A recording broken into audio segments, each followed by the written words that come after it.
for us to be able to obtain the technology to do this, it has to be at the cheapest possible cost, because each dollar of technology that we have must be able to do 5 times the work because it's 5 times cheaper.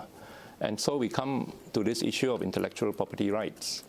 When intellectual property rights attached to a technology becomes a barrier to its transfer because it increases the cost and it prevents developing countries from making the same technologies, then we have to overcome this barrier in order to have the greater international global good. And this is one of the issues being discussed here. Unfortunately, the developed countries seem to want to maintain their total control over intellectual property, which means technological dominance over such a crucial area as climate change. But the talks are still going on, and we hope that the United States in particular will relax their very rigid stand that we will have business as usual on intellectual property, whilst we ask you not to have business as usual in terms of your pattern of development. I want to ask a question about, well, for example, very powerful statement of the representative of the Group of 77 in China, Lumumba Stanislas Diaping of Sudan.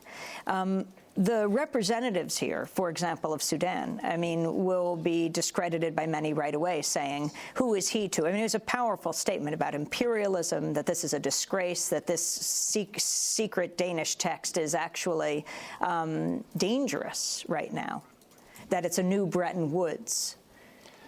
I think the outrage really is that we were told all along there's no such text, there's no plan B.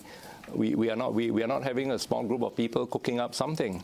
So when it is revealed by a newspaper that indeed there is a plan B, you know, and that a few people have been looking at it, then those who are excluded feel very discouraged, because this is the United Nations. It's a very democratic forum. People put forward their proposals. We fight and quarrel, but at the end of the day, we reach an agreement.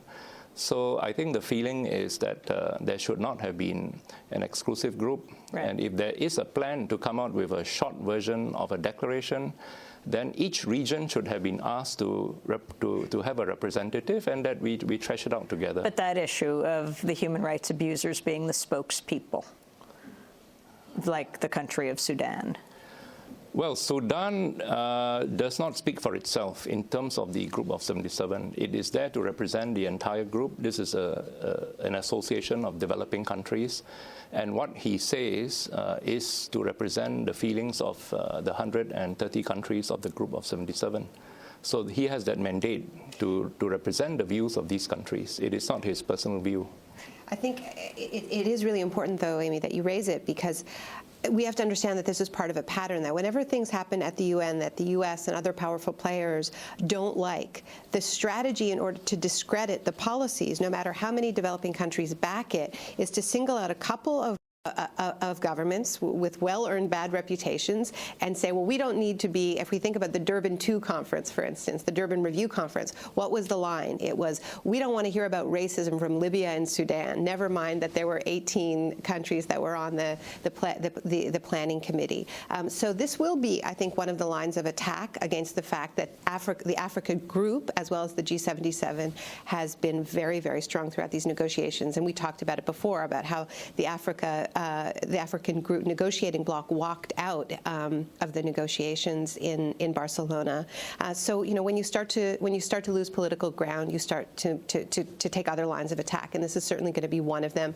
The other one is to claim that there's no big deal about this text. Everyone knew about it. That's also not true. I interviewed Bernadita Smuller, who's from the Philippines and is really the chief negotiator for the G77. She said that this was the first time that she had heard of the text was when she read about it in The Guardian. And she also said that she's been part of these negotiations since 1988 and that she's never seen anything like this. So this is quite unprecedented. And these attempts to downplay it are once again, you know, political lines because they got caught. President Obama will be getting the Nobel Peace Prize in Oslo tomorrow.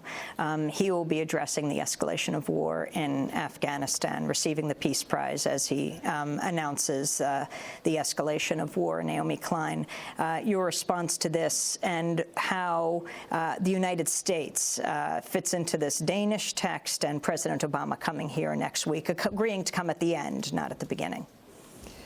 Well, you know, on the one hand, it's encouraging that he's coming at the end.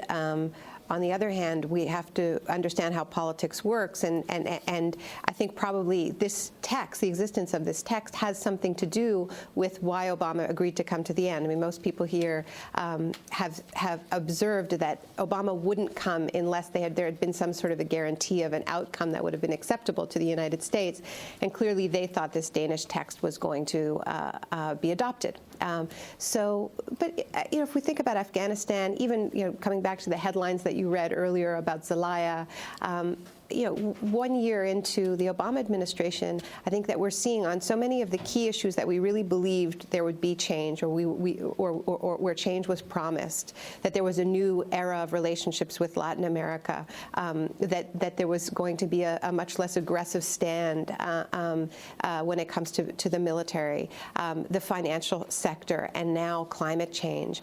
We're seeing some a series of very profound betrayals, and this is one piece of it, but a major piece of it. Martin Khor, on that same issue. I think that the U.S. has a positive role to play in the climate negotiations, which it has yet to play, by allowing those countries who are in the Kyoto Protocol, and that's all the developed countries except the U.S., to remain there and to take their commitments there, and to take high commitments there to reduce their emissions by at least 40%.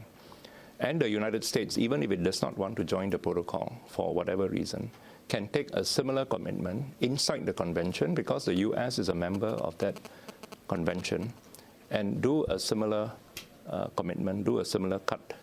Now, the reverse is happening, as we have seen in the Danish text, that those developed countries in the Kyoto Protocol with high commitments are on the verge of jumping ship to join the United States, where the U.S. is not willing to commit to an international treaty at the moment, and is giving a very low commitment figure of reducing its emissions by about 4% between 1990 and 2020, when the science says that we have to do it by at least 25 to 40%, preferably 40%, and Europe is willing to do 30%. So it looks as if the other countries are watching the United States and saying that if the U.S. is going to do so little and is not going to be internationally legally bound, then we are all going to follow the United States in a race, if not to the bottom, to very near the bottom. And this is what is at the heart of the crisis in the negotiation. So if Mr. Obama comes and he can, even if he cannot join the Kyoto Protocol, and we understand why, he could urge the other countries not to jump ship to the U.S., because one day the U.S. is willing to jump up to their standard, and they can just wait for the U.S. for another 5 years. Obama needs to hear this from the people who voted him in part because they felt that there was going to be a new era on the environment. The Kyoto Protocol is not dying, it's being killed here in Copenhagen, and Obama needs to hear from his constituents that they don't want it to die. We want to thank you both for being with us. Naomi Klein, author, blogger here for The Nation magazine, and author of The Shock Doctrine and No Logo. Martin Khor is executive director of the South Center. He's based in Geneva. He's from Malaysia.